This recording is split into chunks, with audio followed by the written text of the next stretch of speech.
Religious faith is conspicuous in Elm Street by virtue of its general absence. There are no angel saviours to the rescue. Freddy isn't punished by God either in the sins of his life or his afterlife. But there is a subtle religious element. Tina wakes from her first dream and grabs her crucifix from the wall, just like the line from the Freddy nursery rhyme. 5, 6, grab your crucifix. That same cross falls or is knocked off the wall when Nancy is in the same bed. Nancy considers the cross and keeps it in the bed, and when the figure comes out the wall it backs off like a vampire would if it saw a cross. Then Nancy puts the cross back up. So there's an implication in these early scenes that what we're watching is going to be a battle between the forces of good and evil, like say in The Exorcist. But God is quickly eliminated from the narrative proceedings. First of all, Tina shouts the Lord's name in vain during sex. It's become an expressive term that has passed from one person to another like an STD, and is ingrained in the minds of millions through pornography and through movies like A Nightmare on Elm Street. I wonder how many religious people take their Lord's name in vain during sex compared to atheists and agnostics. With the non-believers, it kind of makes sense that the moment of orgasm or any other form of intense physical pleasure is about as close as many of them ever get to a feeling of spiritual enlightenment. But Tina is religious, and so, for her, taking the Lord's name in vain during sex is a sin. So when Freddy shows up in the alley on that same night, Tina begs, Please, God. and Freddy's response sets up a paradigm that will remain for almost the whole movie. This is God. For him, the pleasure of killing is God, just as the moment of orgasm was God to Tina. But in terms of the straight narrative, Freddy has basically announced that the supreme power of the universe is evil, and that goodness is just an illusion. This paradigm-shifting statement is followed by a crash of thunder even though it's not a stormy night. This is God. The supernatural confirmation of Freddy's claim. But an association between thunder and knife-slashing pain was made in the title sequence.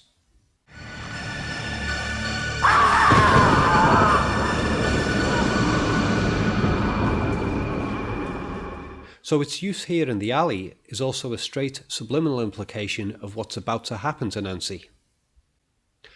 The Freddy nursery rhyme itself implies that God will not save victims from Freddy. The last line of the rhyme is also relevant to the spiritual aspect of the film. We generally equate death with eternal sleep, but the rhyme suggests the opposite, that being killed by Freddy will eternally deny the victim of sleep. In visual terms, this is presented as dead Tina being trapped both in limbo and in a body bag filled with her own blood. It's one of the film's most powerful moments because it instantly establishes that Freddy kills his victims in the flesh, then effectively takes them to a hell of his own design. What does he do with their souls once he's captured them? Does he slash them up again and again for all eternity? Does he leave them forever alone in his boiler maze? She's also naked in the bag as well, which ties in with the sexual stuff. As well as the subliminal inclusion of the horned dinosaur prop against the blood-red background, there are some other things going on subliminally here that suggest Tina is now sort of possessed by Freddy. She claws slowly at the bag, which suggests her trying to escape, but she doesn't look very determined to get out. There's no expression of despair on her face, no frantic panicking movements. She's oddly calm, as if half asleep, although there is a blood-red tear running from her eye in her second appearance. But most important is that Tina doesn't ask Nancy to save her and doesn't try to advise or warn her of forthcoming danger, like stuck in limbo ghosts do in some other horror movies like, say, An American Werewolf in London.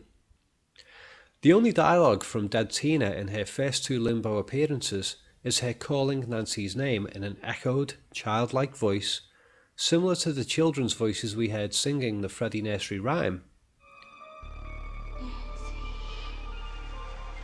We half expect her to start singing the song herself. Imagine how creepy that would have been. So what we're getting here is a version of Tina that appears to be a victim, but is actually an evil tormentor. It seems that all she wants Nancy to do is to see Tina stuck in limbo and then fear for her own fate. It's very similar to what Kubrick did with the twins in The Shining, victims appearing like possessed tormentors. In both her limbo scenes, Tina makes slow clawing gestures with her hands. Sure, the first time she looks like she's trying to get out the bag, but the second time her hand is already out the bag. She isn't just waving hello here, this is a subliminal threat of Freddy's claw in waiting. Now, something really sneaky Craven did regarding Tina's hand gestures was to slip in an early news footage shot of her right hand slipping out of the body bag, just as it later does in the school corridor. It's not the type of thing that would typically be shown in news coverage of a murder, but it works brilliantly here for subliminal foreshadow effect. Like Tina is waving to the camera, knowing that Nancy will watch the broadcast the next day. Creepy. This also occurred during a supposedly waking state scene, so again we have that consistent subliminal blurring between waking and sleep state realities. In her second limbo appearance, this evil Tina torments Nancy by letting a millipede crawl out her mouth like a giant snake tongue, and then she shows eels coming from her feet. A non-verbal way of saying to Nancy, "You'll soon be rotting in hell too." So what I take from all this is that the Tina ghost is actually a manifestation of Freddy himself. Just as he takes on the role of his own victims when he self-harms, here he visually assumes the form of Tina to get at Nancy psychologically, and to lure her out of class and down to the basement. Rather than being pulled by an invisible Freddy in the hall, maybe Freddy is Nancy and is moving by himself. The script specified that the stained body bag appearance of Tina would be in red and yellow, and that just happens to be the scripted colours of Freddy's sweater before they changed it to red and green. The culmination reveal that the Tina ghost is just Freddy in disguise occurs here. It's the only moment where Tina's voice says something other than just whispering Nancy's name. She asks to be saved, but Freddy claws the skin mask aside, revealing that he was playing Tina all along. Nancy, help me please. Save me from Freddy. The Tina ghost then just disappears for the rest of the film, except for when we very faintly hear her voice scream then call for Nancy during the final boiler room descent.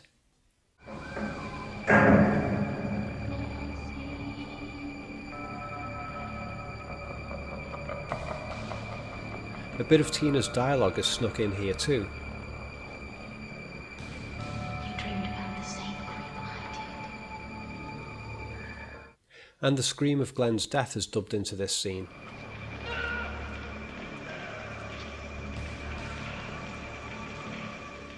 Though it's easy to dismiss the Tina ghost as just another horror movie ghost cliché, it's actually a very cunning twist on the ghost formula. It shows that Freddy isn't just a brain-dead, bloodthirsty brute, he's a master of deception who can get at his victims through a variety of clever psychological devices.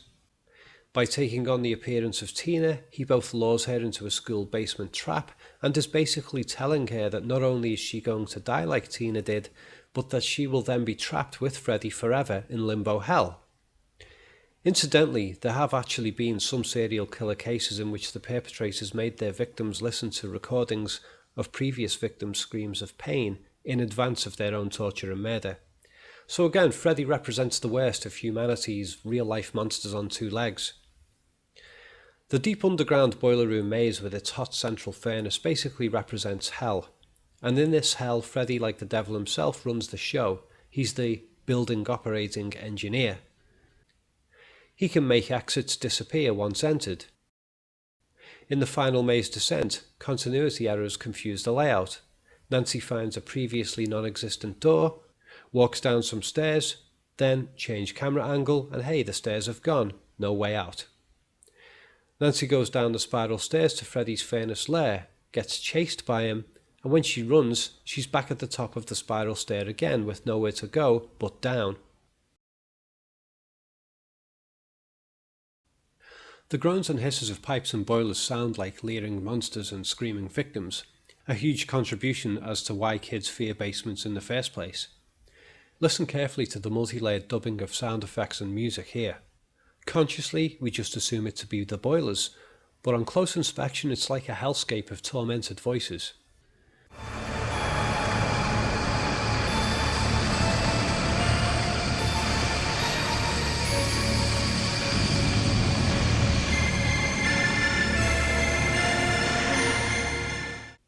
In further reference to the afterlife, there's ghost-like voices mixed into the musical score.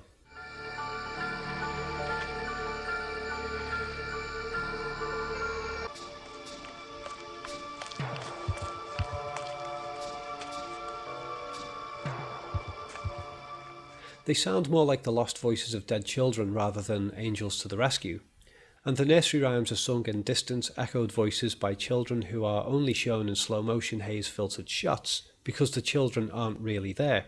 They're ghosts, the souls of Freddy's victims. Like Tina, they taunt future victims with their presence. Maybe it would have been good to get in a scene where dead Tina is holding a skipping rope. By the way, that's another crossover with The Shining. The twins wanted Danny to come and play with the dead. I think Elm Street has taken quite a bit of inspiration from The Shining in terms of its subliminal devices and smart twisting of the genre cliches. The use of echoed voices and sounds to indicate the afterlife is common to a lot of ghost stories, and Elm Street capitalises on this to great extent. Tina pulls Freddy's face off to reveal his skull, a symbol of death. Shame about the silly looking eyeballs. Personally, I think hollow black eye sockets would have been more effective here. After all, Tina is about to die. But anyway, upon seeing Freddy's death face, his usually croaky voice becomes a traditional echoed ghost laugh. It's the only time his voice clearly does this, though we do hear a similar laugh in the opening scene.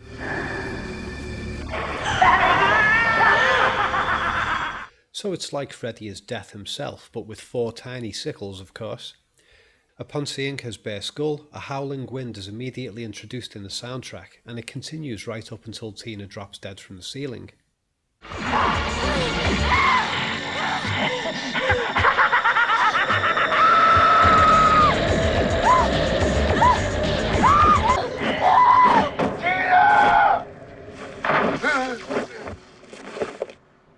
You may remember that the script called for the ceiling to distort into an endless plane, so I think the howling wind was a compensation for the lack of that visual effect.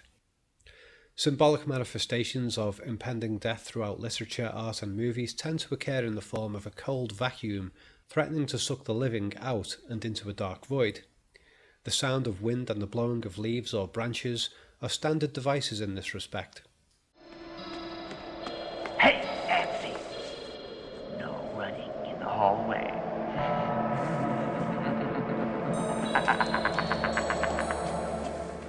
And the Elm Street script emphasises this a lot. Strong winds, which suddenly stop unnaturally when Freddy is sneaking about unseen. Another auditory device that typically is used to represent doom and gloom or even a descent into hell is the use of falling pitches in musical notes. And Elm Street has plenty of these.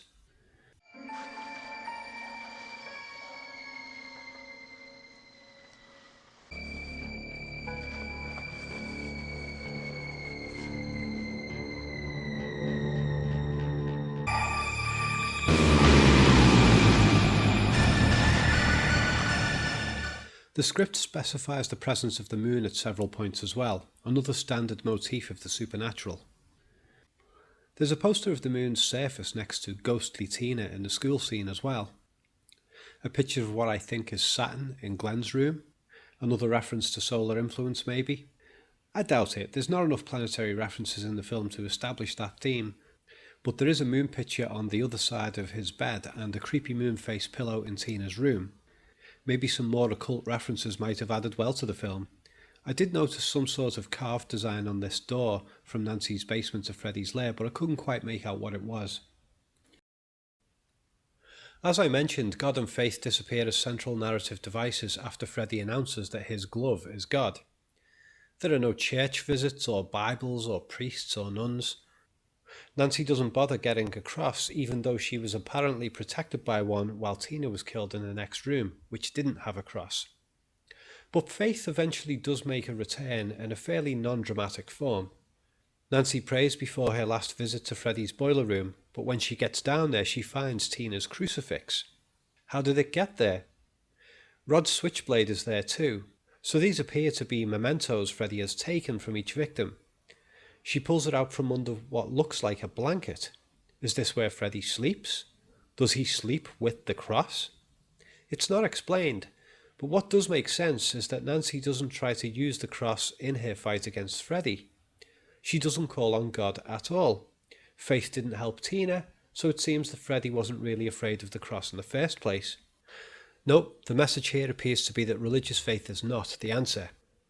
Nancy's mother is killed and pulled into a bluish haze, which is a nice effect, though I think a red haze would have been more hellish.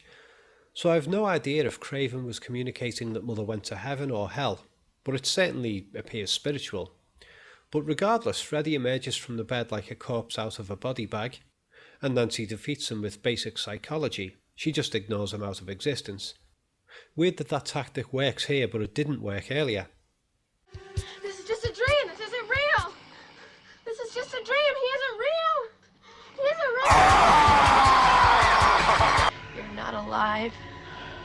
This whole thing is just a dream. I consider it a bit of a lame finale, but it does relate to what I consider the most important aspect of the Freddy character, the big secret of how he scares audiences, which is coming up in the next part of this analysis.